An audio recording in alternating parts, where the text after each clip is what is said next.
Really appreciate you all having us here today. I have with me today Amy White, who's our grant writer for Boys and Girls Clubs in Tennessee, and then Bart McFadden, who's the president and CEO of Boys and Girls Clubs of Tennessee Valley, which is one of our larger local organizations that make up the part of Boys and Girls Clubs in Tennessee.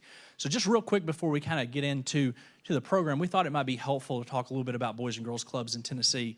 Boys and Girls Clubs in Tennessee is a statewide umbrella, so we serve kids from Bristol to Memphis. So we're located in rural, urban, suburban communities and try to meet the needs of those families in all of those communities. We were fortunate when the pandemic happened. This state's economy was shut down. We were fortunate to partner with the state of Tennessee, specifically the Tennessee Department of Human Services, to provide emergency child care for essential workers. I think that shows the great flexibility in our organization to pivot within our mission to meet the local needs. In that 72-week program, we ran through $26 million in partnership with the state to help drive locally and meet the needs of those communities, and served over 8,300 kids on that program.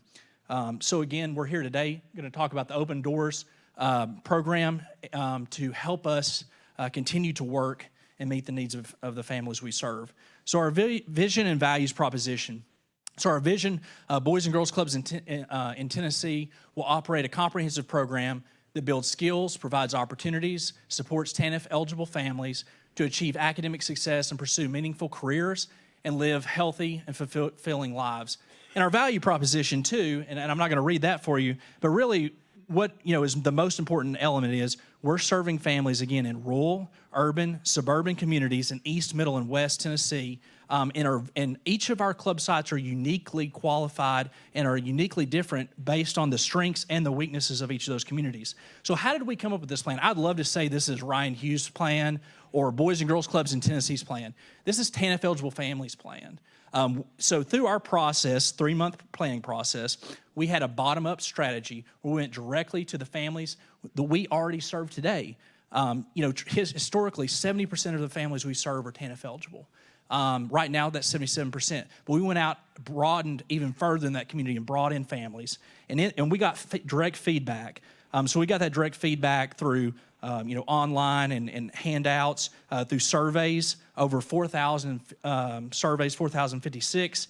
Of those, it was evenly divided between youth and the parents, the caregivers. Also, 410 from different stakeholders. So that's everything from private businesses to other nonprofits in those communities that we serve, and got feedback directly from them on what the barriers that they were facing on a day-to-day basis. Also, we had face-to-face small group focus groups. And so we, another 422 youth, 470 parents and caregivers, and 484 stakeholders face-to-face. So some parents, they were more comfortable because they have a relationship with our existing staff, our frontline staff, so it was a one-on-one. Some of those were small group sittings, some similar to like we're here where we got 15 or 20 people around a table. And then our local planning process all the way through, we had 128 localized meetings of just our internal staff of bringing in community partners around building this strategy. So through that extensive process, and I got it right, Dakota. Through that extensive process, face-to-face contact, like Ryan said, with TANF-eligible children and families, we identified multiple barriers, and you can see them here. Affordable child care was listed as the consistent #1 barrier for families that we serve. And that's something that Boys and Girls Clubs in Tennessee meet head on. Clubs are on average open 245 days a year, providing school-age child care on the days when parents need us most, days when kids are out of school, summer break, spring break, fall break, those times when parents need us most. And that's what we heard from employers too. Hey, we have to shut down lines in this industrial park when school's out for a day, election day or a snow day or something like that, because parents have nowhere for their kids to go. That's the #1 need that was identified. Mental health support. I think we're all keenly aware of how prominent that need is for TANF-eligible families that suffer trauma and distress. Workforce development and financial literacy. Yes, we want to get families to work. We're helping kids scale that barrier with our high school programs and things like that. We're also working with families to connect them with those business partners that we have for job opportunities, but also preparing our kids, but also their families with appropriate financial literacy and education so they know how to manage those dollars when they earn them in a meaningful job. And then something we've heard about consistently throughout this process, coordination of services across the systems. It's very hard to get from service provider A to service provider B. How do I get there? What's the warm handoff that we keep hearing about? And then last but not least, because like Ryan said, we're serving suburban, rural, and urban communities across the 3 grand divisions of the state, there are some very unique challenges to specific communities. You know, if you look at it, things are going to be different from Tazewell to Memphis. Services need to be different from Greenville to Chattanooga. So those are the things that we're working on. In Knox County specifically, we see an access to technology issue. So working to provide technological education, but also the resources to take that technology home, and then outreach to specific populations, ethnic groups, and things like that vary from community to community across the state. So looking at the population to be served, so TANF eligible youth ages 5 to 13, the affordable child care component can be met. TANF eligible youth 13 and up, in really even beyond what we typically serve in that workforce development component. And then TANF eligible youth to be served annually, and additionally is 25,000. 5 through recruitment. That'll be recruitment not only within the existing communities we are, but through community partners referring back as we refer them out, and we'll talk about that here in a few minutes. And TANF eligible families with those wraparound support services so that we can help them ultimately get off of the government assistance at the end of the day. It would be 8,000. So for us, what is the innovation that we're bringing to the table in this process? Let me first say that our innovation is not necessarily around creation. Our innovation is around connection and making sure that our families are connected to the services they need. I think if you look at this, Boys and Girls Club programs are aligned fully to the purposes of TANF, but also the universal outcomes of this project. Our clubs are going to really be able to leverage the trust. Like Ryan said, 20,000 families that we have existing, 20,000 children, 8,000 families. These are families and children that we see every single day, okay? We know that engagement with families is so important. So many institutions that work with kids struggle with family engagement.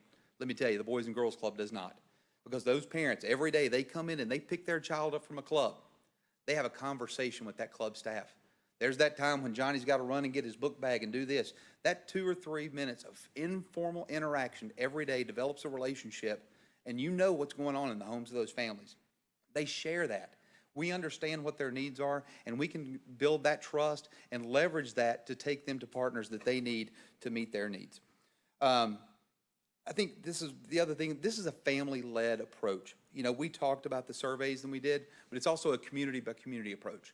Like I said, the needs are going to be different from our rural communities to our urban communities, our suburban communities. Each club is located in the community, and they understand the specific needs of that community and the families within it, and they can activate resources to meet those specific needs. This model, we really feel, is going to be equally effective in those rural communities as it is in the urban communities. We're going to be able to utilize our existing infrastructure. Ryan kind of gave you a little bit of an overview of how our organization statewide is set up. But we've got 18 clubs across 29 counties, and if you look at the handout that you've received there, you'll see the 29 counties where we have clubs across the state of Tennessee. On the back and side. Each of those individual organizations have strong infrastructures and experience in managing these types of funding sources historically. The most important piece of this, I believe, for us, though, is what we call our community navigator. Our community navigator is somebody that's going to be working in each community to connect the dots. We've got our frontline staff that have those deep relationships like I just described with parents. They're going to work with that community navigator to say, hey, we've got this family, here's their needs. Let's help them, walk alongside them to connect them to those resources, to love them, to hold them accountable in a loving way, and make sure that they're making progress through the process. Again, these are people that will be relevant in the communities they're in.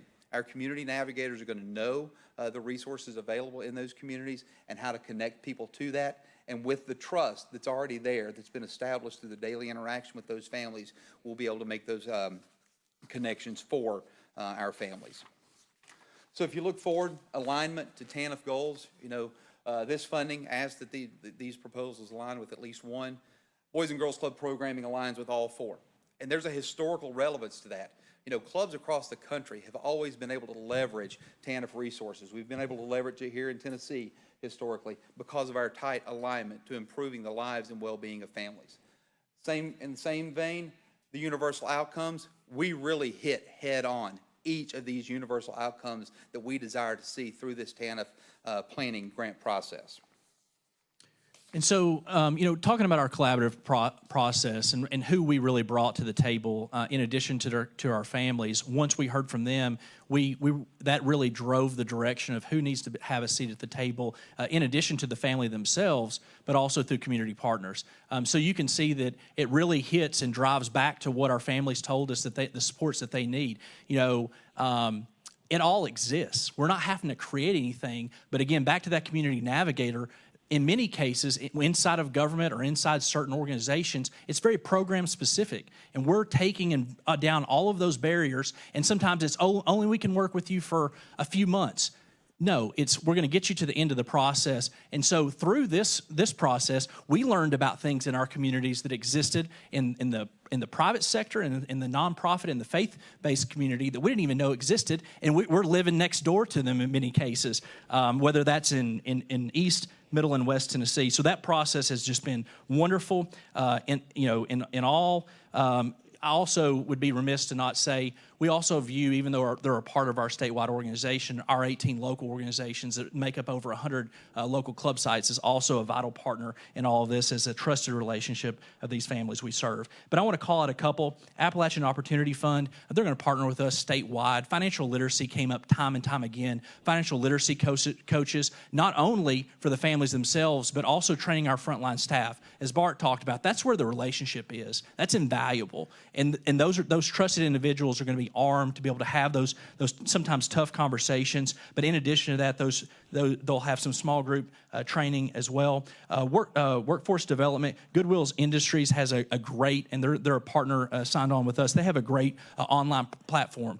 What Bart talked about is not unique to Knoxville, all across the state. And quite frankly, a lot of government things in a good way have kind of shifted to be an all one-stop shop, but you also got to have access to the internet. And so we're going to utilize our facilities to open up during the day when kids are not there so that families can come in, access our workforce development online platform. But in addition to that, it's also about the youth that we're serving. We're preparing them so hopefully they never have to be a TANF eligible individual later on in life, like potentially their parent or caregiver is. Mental health support, we have 6 of those. Those are regionally based. Multiple club sites come up underneath that. And then higher education. I pointed this out as an example on higher education. We have a lot of those that have stepped up from TCATs to 2-year universities to 4-year universities. But that's where, again, the community navigator role really steps in and has helped to weed through all of that. So next slide. So anticipated outcomes, you can see that these are really high expectations. But quite frankly, in Boys and Girls Clubs, we hold ourselves to that higher, and quite frankly, the families deserve for us to hold ourselves to that higher standard. That is based on years of working in federal and statewide public funding grants and other funding sources where we've been able to hit those out of the park. An example I'll point out to you all, in the middle of the pandemic, we pivoted, and for 1,400 kids across the state, we did high-dosage tutoring. We were able to move kids from the 29th percentile to 39th percentile in math over a 7-week period. That was something we stepped outside the box, much in the same way that we're going to be able to do here. Budget. Looking at the budget here, $25 million.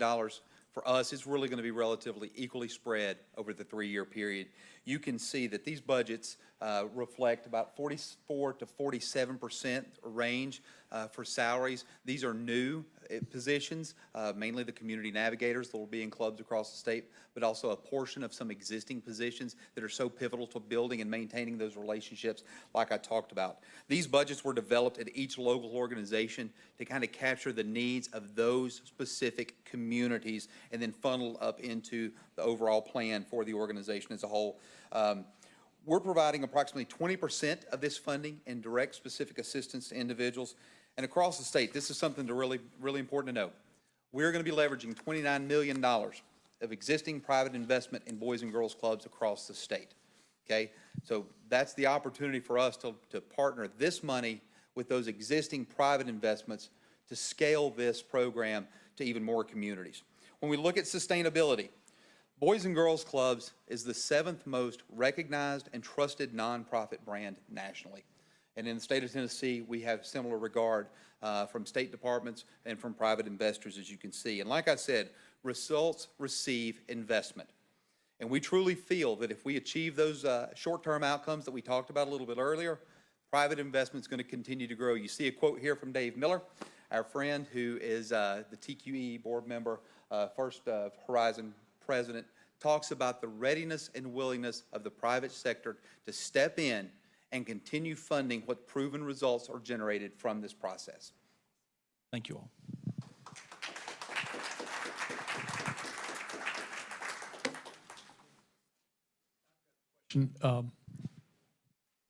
Just on the one of the singular innovations is the navigators. How many navigators are you anticipating, and are all these new employees? Yeah, so the navigator position would be all new employees. It's a network of existing employees on frontline staff being able to help hand those parents off. They're the trusted adult that's already, they, quite frankly, many of them grew up in that same community, know those individuals, and so those are going to be the ones that are going to be handing off to that community navigator. But how many per, is it per club? So we're based, so this pilot would be based in 29 counties across the state, and so, each budget was a little bit different, but there's at least one in every single county. It depended on case, kind of a caseload type scenario. So there's some counties like Knox, for example, which is, there's a lot more folks there, or in Hamilton County, Shelby County, where there were more than one. Do you have a ratio in mind, like how many families per navigator or that kind of thing? I think, so a little bit of that is going to determine on the caseload itself. So, in some cases, that's a great question. In some cases, it's going to be a one handoff. In other cases, that may be a long process that takes a lot of time. So we have the flexibility to make adjustments, not only within this budget, but also outside of that through private investment.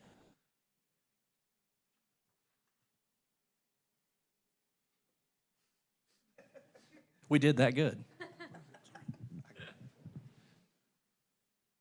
On the slide you had about the specific local needs, the community-specific needs. Yes, ma'am. I was curious if you could talk a little bit more about kind of what those might be, how those are determined, and then what that would look like specific to this grant. Yeah, so, back to the community navigators, let me say this into your question. We see this as a natural focus group for the department, these community navigators. Through our organization, one point of contact, we'll be able to pick up trends on those community-specific trends, because as we all know, certain things happen in Appalachia and Northeast Tennessee that may not be impacting, Shelby County and West Tennessee, or so things may be happening in rural West Tennessee. So those community-specific needs, that's that flexibility to really meet what those needs are. Bart, do you want to give a couple of specific examples of what you heard locally? For instance, for us in Knox County, access to technology is a significant issue for families, especially when you look at so many services being online to access them now. So, we developed a partnership with Enox, which is a provider that does technology education. So they'll come into our clubs and do technology education with 10 families at a time. And then when they complete the course, they'll have access to low-cost or free internet in their home for at least 12 months. In addition to, they'll have a free device that they're able to take with them at the conclusion of the course. Another example is in urban areas, public transportation is not always a barrier, but when you get to rural Tennessee, it specifically is. So having conversations through this, we had conversations with employers to talk about, is there a way that they can step up and provide that service, or is there another nonprofit that provides it that our families that we talked to just didn't even know existed? And there was some of that as well.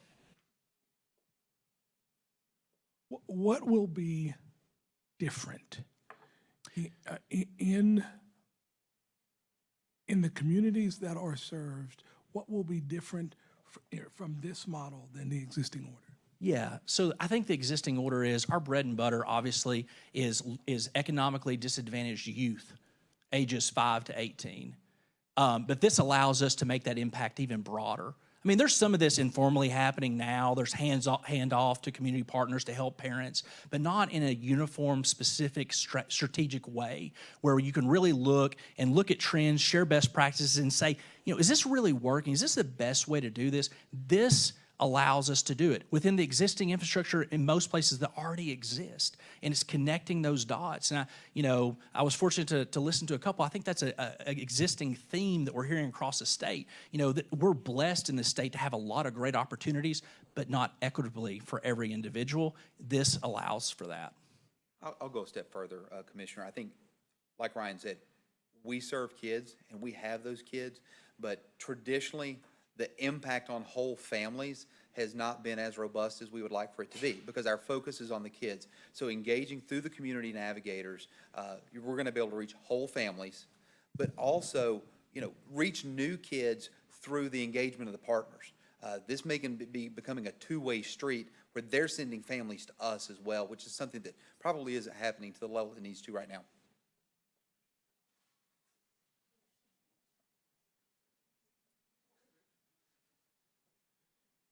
Raise them high.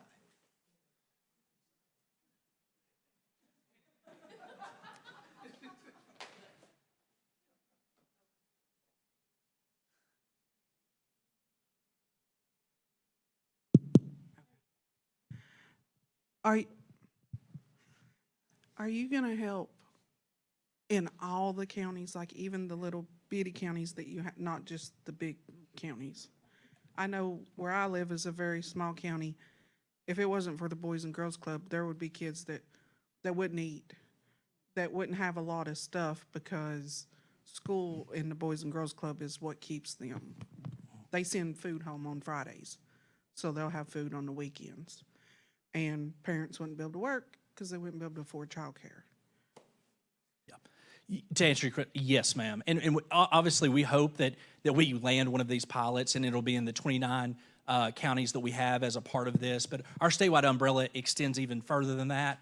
And then, outside of even this, our organization is trying to meet the needs in every single one of the communities we serve. And to your point, yes, that's in small towns all the way up to large urban centers. We actually have more rural clubs in this state than we do located in our urban centers. So sometimes we people think of Boys and Girls Clubs and thinks of metro, areas of the state. We definitely serve kids there as well. But in Tennessee, we're a rural state, and we have the majority of ours in rural communities. I will say this. I know there's several organizations in our state right now that are looking at expansion. Our organization is one. We just expanded into a rural community up in Claiborne County. And we've got other organizations that are looking to expand into Polk and other small rural communities in this state because there is unmet need. You look in your large urban centers, there are an abundance of resources, but you look in a community like that, we may be the only game in town in meeting the needs of literally everything. Well, in that expansion too, let me just take it a step further. Our clubs are traditionally that 5 to 18. We have organizations that are already doing this and some that are looking to go below 5 and to go beyond 18. Because kind of we talk about the cliff of TANF eligible, just people dropping off of it. We see that with some of our youth that need an extra hand just a little bit longer, or quite frankly, by the time we get them, those social determinants of health are so stacked against them that we're trying to play catch up from day one. I have two questions now to piggyback on Rachel. Are you in all 95 counties? And maybe I missed it. No, we're not. But in this pilot, we're doing 29. I think of the 33 current counties that we're in. Okay. Yeah. And then my next it's in the handout that it's under my notes. Okay. And then my next question is: you mentioned earlier that there were companies that had to shut down a manufacturing line because they don't have child care, or their employees don't have child care, so they have to shut down that line. Can you share, and you don't have to do it right now, we can do it afterwards, with me what companies those are, or who you're hearing that from and where you're hearing it from? Because I'd very much like to know that. Yeah. Plus, sit on a task force with DHS talking about child care, so I think that would be very beneficial.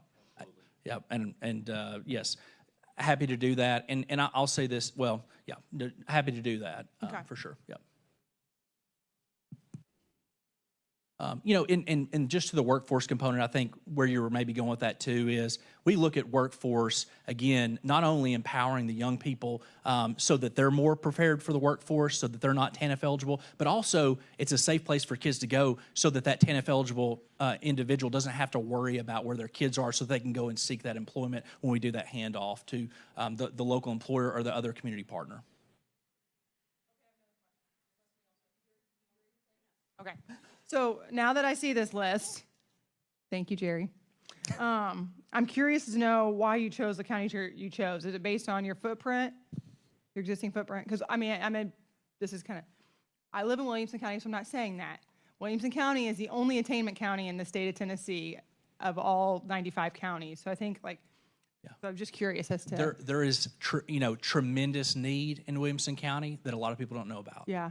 And so we go to where the need is. So that determines, and then we all have to have local investment. So we don't generate our revenue off of fees. If we did that, unfortunately, our families couldn't afford to come to our facilities. So it's through private investment for the most part, as Bart talked about, but also through public partnerships as well, public-private partnerships. And so the community is it's driven based on need, and then also the sustainability. Because what's worse than a Boys and Girls Club not existing in a community in this state, in my opinion, is closing one. Yeah, I agree. Yep. Yeah.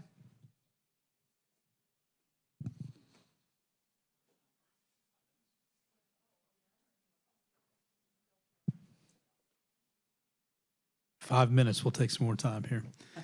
I'm back to the money. Let's go back to your pie charts. And I think your program is unique in where you're compensating your community navigator positions.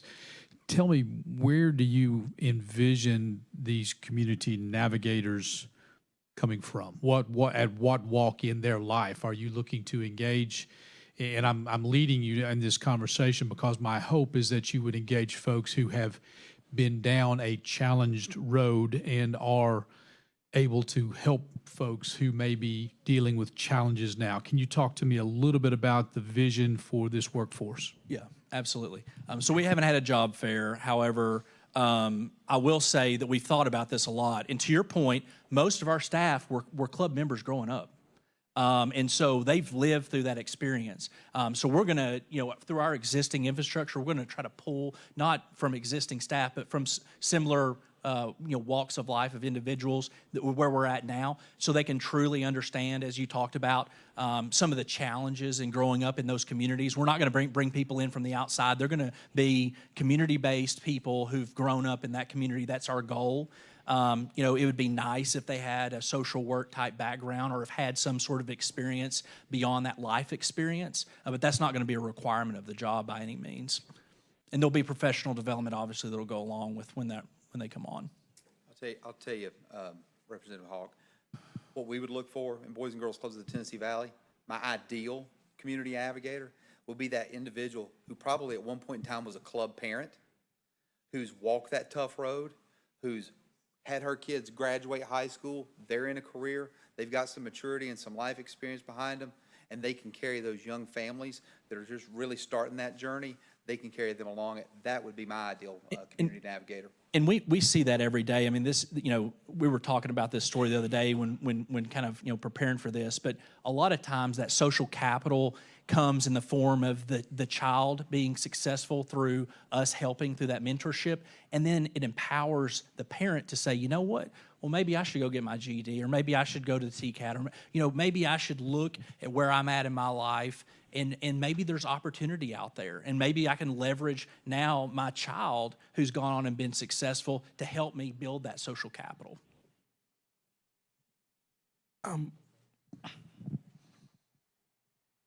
What outside, what in your service mix here didn't exist prior to this proposal? Yeah, I think that direct service, that those direct dollars that'll flow along and help those families and support them, but then back to that community navigator, taking that really outside of our traditional mission to truly meet the whole family, kind of the two generation or even more potentially, because we have a lot of our caregivers are grandparents. And so to really look at that from a holistic side of things, because, we're trying to fix the problem 20 years from now through youth, but there's an immediate need too. And this program will allow us to address the immediate need, but the investment long-term, we may not all be in these seats any longer. And I know sometimes we think 2 and 4 and 6 years down, because that's when our elected officials are typically up for re-election. But this is long lasting, we think, because it's getting at both approaches. One thing I would like to add to that would be new, when we talk about partners, all partners have limited capacity as well. They have constrained resources. And we're talking about engaging them on a deeper, more meaningful level. So in our organization, being able to pass through some of these dollars to the partner, for us, we're working with a mental health partner to say, hey, we can pass through some dollars so you can provide more services, more counseling, more family intervention services to families that need it, that are Boys and Girls Club families. So passing that along to improve and enhance their capacity is so important. I believe that is correct. Yes, that's right. Yeah. I saw green and I saw postage and shipping, and I thought, I hope not. No. So hey, you know what? Hey, listen, we take every dollar very seriously, and so when we were told we had to put everything up there, it's a little bit jumbled, but we put everything up there. Yes, sir. Yeah. Yes. Yes, sir.